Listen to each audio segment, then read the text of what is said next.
Alright guys, I am going to take this cort here that we bought for $59 at the Goodwill.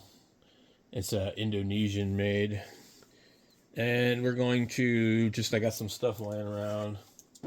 We're going to go ahead and put a humbucker in it. So, stay tuned. Alright, so first we're going to kind of just see if the holes line up. They look like they do.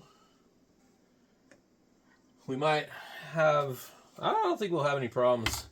So this is a 2-point bridge, which is really nice. We were starting to get a little more fret sprout creep in. We might end up addressing that while we're here. So just going to get in here and just loosen up these strings.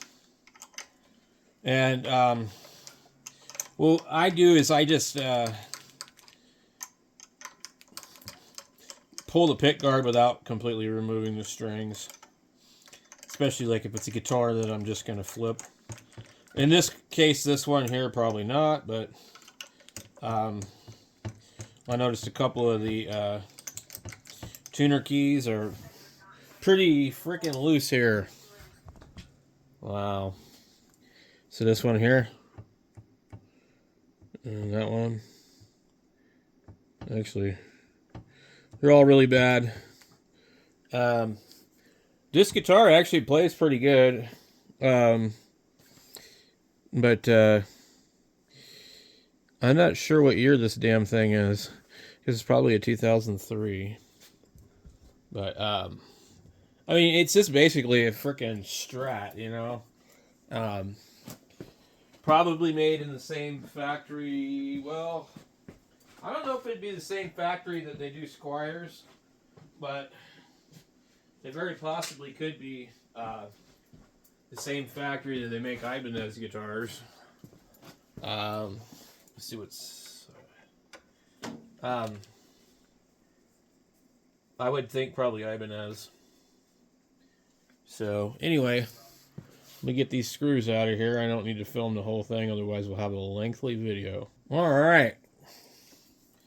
Let's get in here and we can weasel this thing out of here.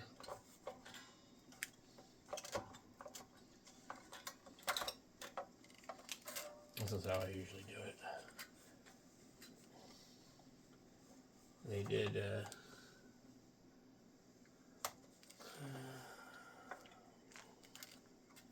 they got a real short wire on our output, so we may have to put it back in there, and then I'll pull the output jack. I hate doing that, but there's not enough wire there for me to even get to the to really get in there and even desolder this thing off of the pot. All right, let's get the soldering iron on. We'll have to. I hate doing it this way. I don't like having to disturb this if I don't have to. But unless the wire is coiled up in here, actually it is. Good Lord. Okay, we're not going to have to unsolder it, but we'll leave it right there. Well, we will have to unsolder it, but let's see. So what's happening is it's binding in there.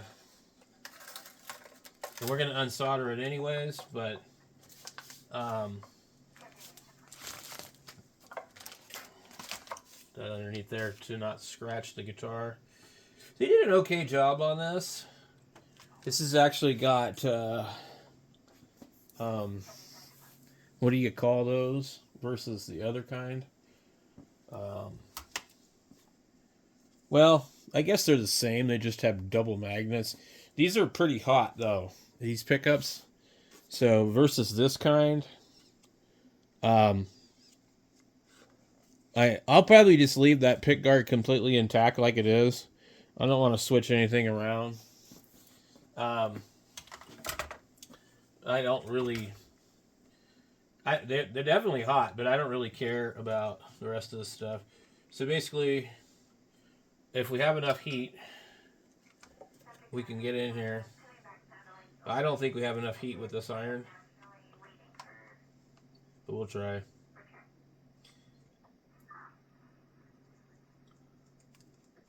Well, maybe we do. Okay. And then the middle one right here. Okay. Let's put this one back here. I always hate how they like want to put the same wire like right in the spot.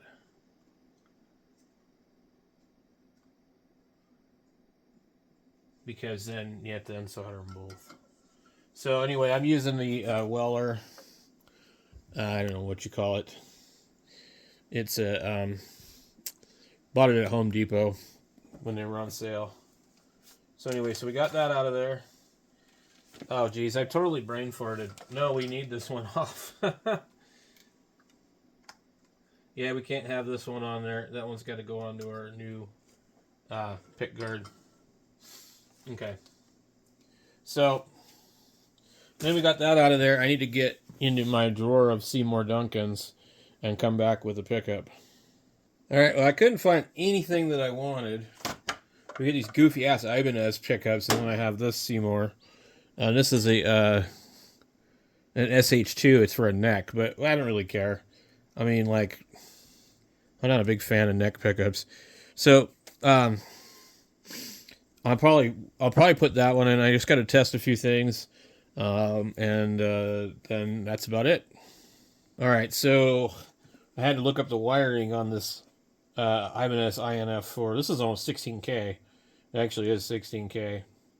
But I got a white wire and a black wire and a red wire, and then there's what's strange is there's a blue wire that goes to the shield. So basically, I think the red and the white are one coil, and the black and the blue are the other coil. So putting the white and the black together, we get 16, 17K right here. So we're going to put that in there, and basically we're just going to go ahead and put this in here. This is an old single coil pickguard that I cut out. You can see I cut it out. It's not like super perfect, but it's just going to be a drop and go and see how it sounds. If you don't like it, you just unsolder everything and go back to whatever else. All right, I just got to find a little bit of heat shrink. I don't really want to use tape on this. I guess I could, but so anyway, we're gonna come over here. The very first one is for the pickup. Just get a little bit of flux on there.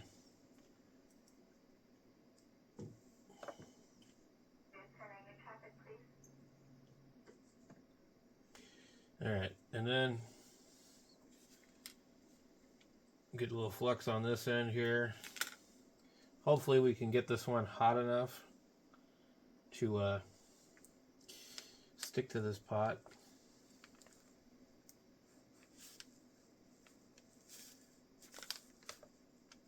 Usually if you come a little further up the soldering iron, you get way more heat. Yep. Good to go there. So now I need my heat shrink. All right, I found a little piece of heat shrink. Get that in there. There we go. And then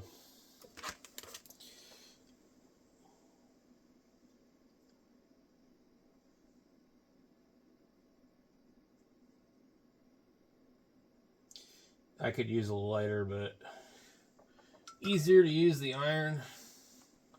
Okay, so now what we need to do is make sure that this is not going to be in the way. Sometimes these screws don't clear also, but what I like to do is I'll take this and put it in there like that. And if I have to, I'll get like a zip tie or something. And I think we're probably going to need to do that. So let me see if I have one handy. Another thing that works really good is those metal twist ties. I think we'll leave it like that for now. So basically, we just got to get this thing back up here and make sure it's going to clear. So, and because this company makes a lot of different guitars, as you see, this thing's already routed for HSH, humbucker, single humbucker. So, and it's got non-conductive, conductive magnetic paint from the looks of it. It might not, but so this is a good time to take a little chance to get in here and clean stuff up and take a look and see if there's any damage that you didn't notice otherwise. Look underneath the bridge, make sure those aren't pulling out. That kind of stuff. So a quick inspection shows that they ran a screw all the way through here, probably from the cavity.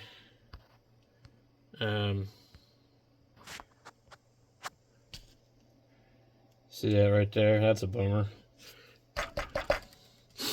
So this thing's probably not like super thick. You see this stuff here? That looks like sealer coat. That's kind of strange.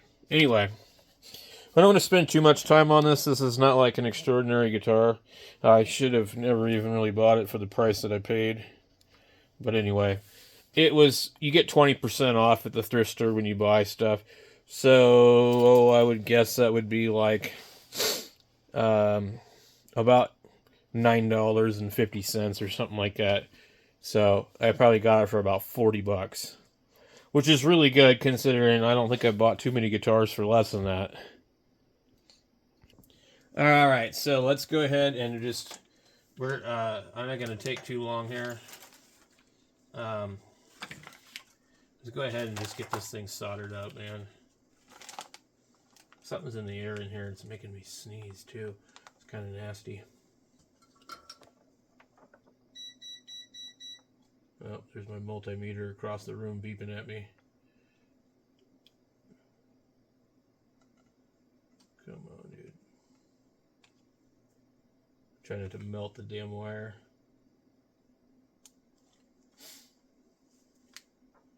Okay, we need to get this thing in here. And we need to get the wide part of the soldering iron on it. There we go. And it wanted to lift up off of there. Let's give it a little bit of solder.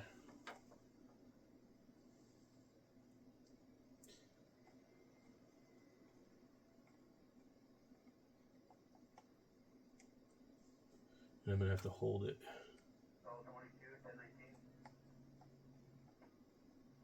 Kind of reflow the whole damn thing.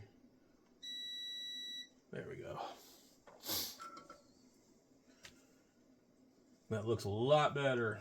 Okay, now we got one more. And you can put this on any one of these that you want, really. It doesn't have to be that one over there. I'm going to come over here to this one, I think. I don't know.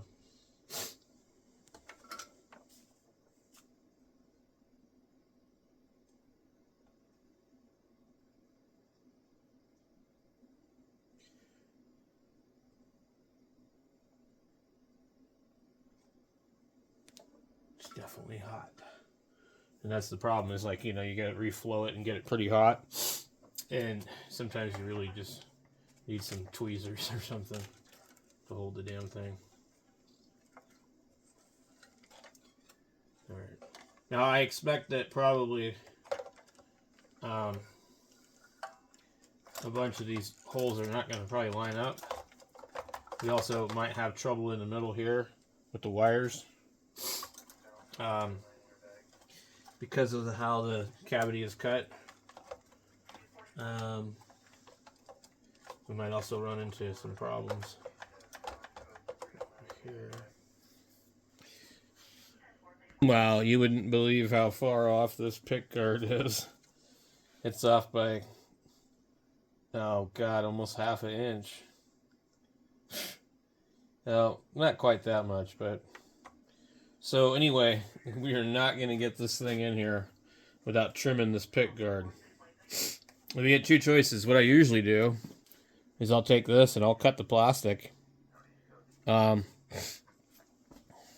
I'll end up cutting the plastic, and I'll just make my own pickguard. This particular guitar is going to be wrong no matter what. If you ever use anything else in the future. So one thing could be done is I could just trim this piece, but that means this pickguard can never be used with the Squire either. So at that point, this pickguard becomes like completely Squire trashed. And so you want to make sure, see, it's almost all the way up to that damn fret. Now, I don't think this has 22 frets. I don't recall that, but maybe that is the reason.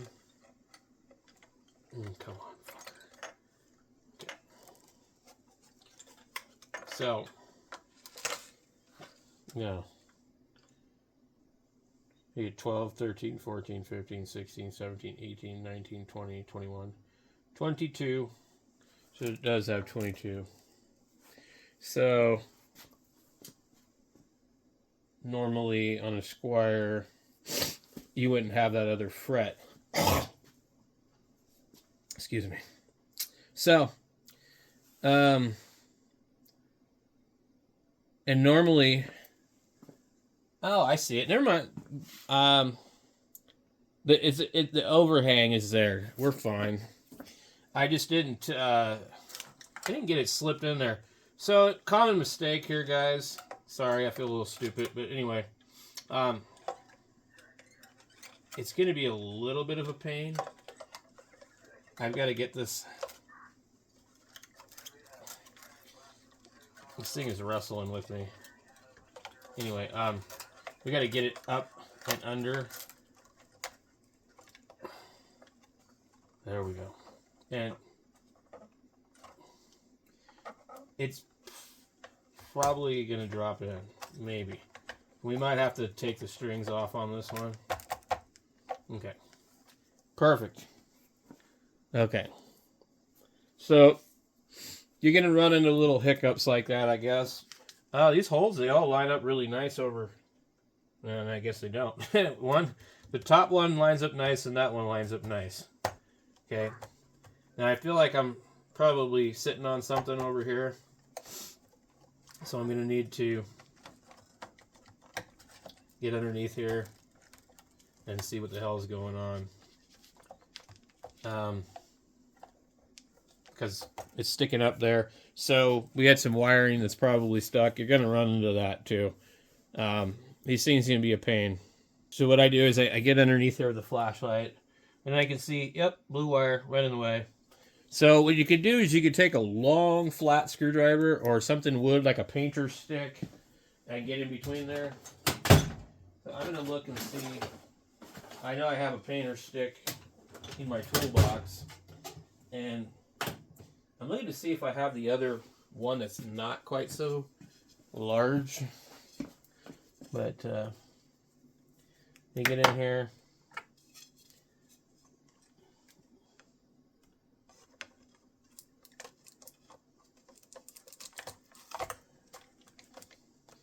And push it. So that didn't work, but I need something thinner.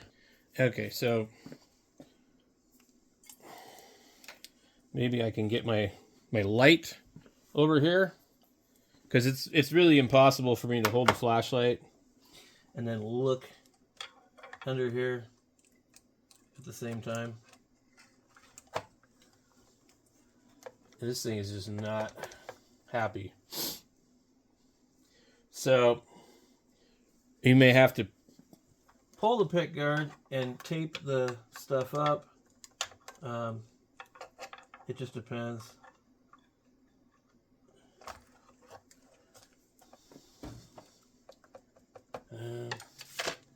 Yep, I'm gonna have to take it off.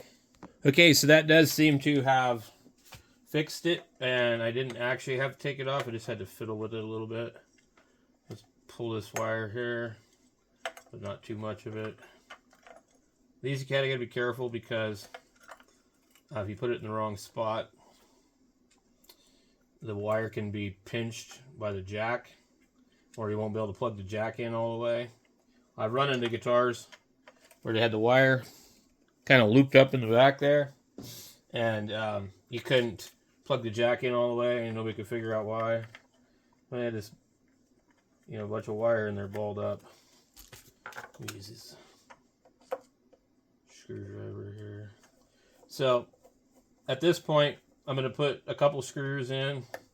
I'm going to plug it in the amp and just see to make sure before we get too carried away that it's wired up properly.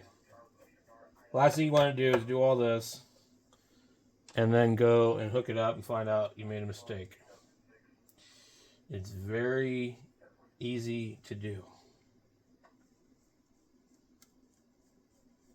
but it's much easier to find out ahead of time. These holes are all lining up pretty close. I'm going to get these two right here, and then I'm going to do this one right here. Just for the hell of it. I'm pretty sure that one, there's nothing. And then that one lines up. So let's go test it out and see what we get. All right, so it seems to be okay. It's a little noisy. The tone seems to have a big effect on the noise, which is sort of strange. We'll just go ahead and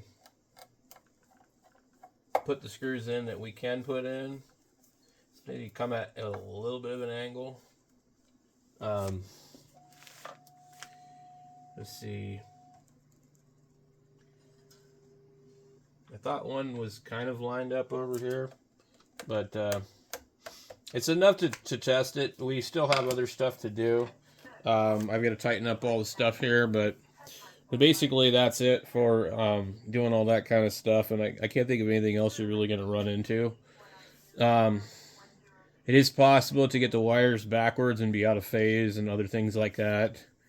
And depending on how the rest of the guitar is wired up, that's another issue altogether. But anyway, this is it for me. I'm not going to demo it. I've already played around with it. I've got to tighten some other stuff, but yeah, there you go. Or actually, if you wait a minute, maybe I might. Alright, well, let's just get in here and we'll just tighten these up. They're all 10 millimeters. Just snug. You just don't want them like loose like this. Just snug. Because if you go tight on them, you end up cracking the wood or leaving indentation marks. This is another good area to go ahead and upgrade to. Some hip shot locking tuners are really nice. I think you could probably put Fender keys on here, but the issue with the Fender keys is that, and I've done this before, it's just a pain, like having to go in and drill pinholes on the back. So that's why the hip shots are nice. Boy, these are the kind that use pins. Interesting. Okay, but I can tell you from experience on a Squier, these pins aren't going to be in the same orientation as Fender.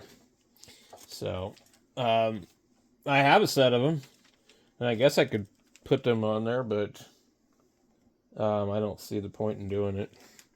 These work just fine. Alright, let me get this damn thing tuned up. I got my tuner here. I don't really need it, but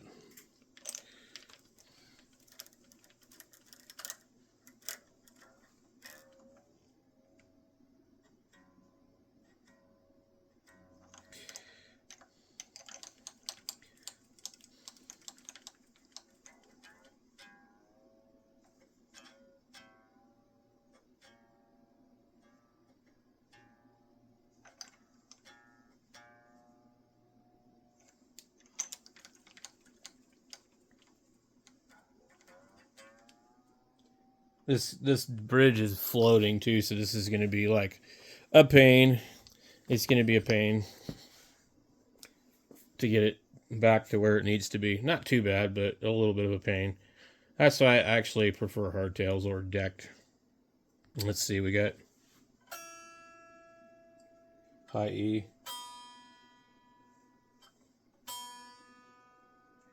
The B.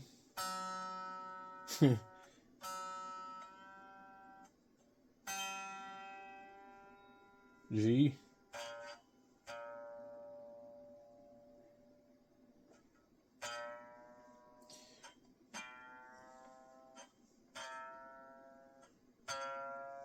Almost. D, D, D, D, D, D. No, that's quite a bit more tension, so this whole thing's got to be... There's A. Come on, A.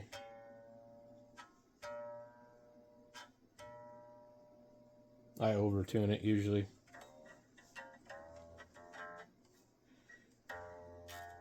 It doesn't like to pick up the low E, does it?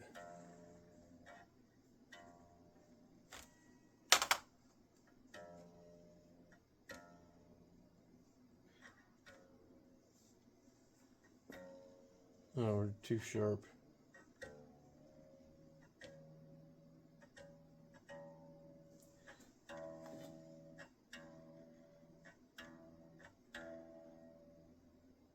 Come on. Alright, we're gonna go play through either 6260 or the PV 6505 on the bottom. So I'll just try and put this thing over here. I've had to tune it like a whole bunch of times because of the bridge. So hopefully it'll stay. Get this thing turned on. And I'm by no means a guitar player. I just fiddle around and make noise.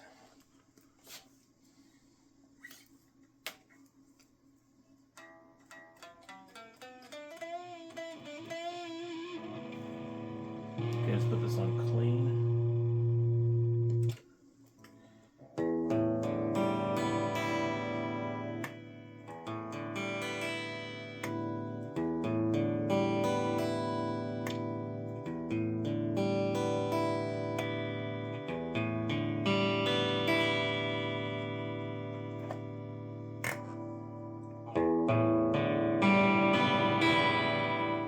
So the tone works on the bridge. You can change it however you want.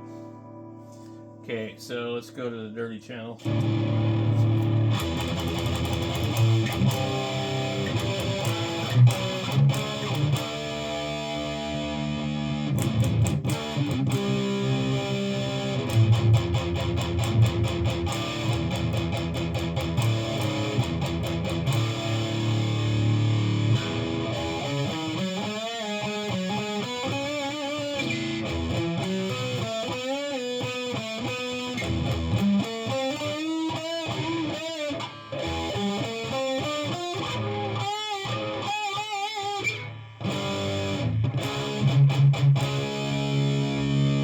A little bit muddy, but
got a nice sound to it, man.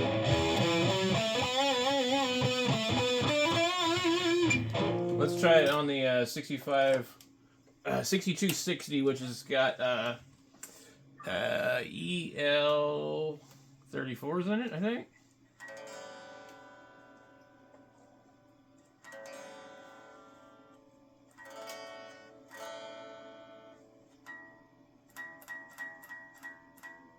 It's out of tune already.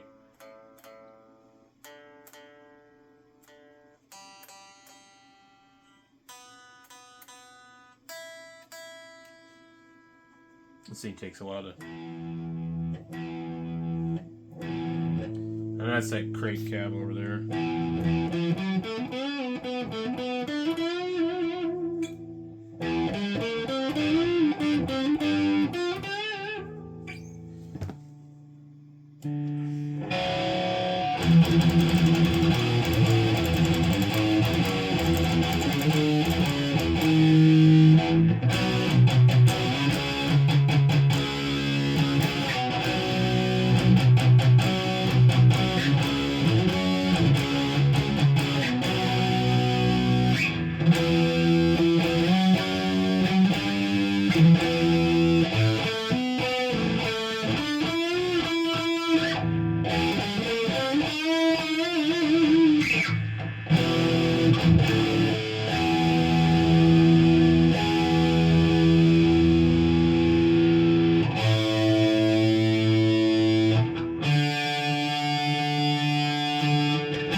Alright, anyway, so this thing just like does not want to stay quite in tune.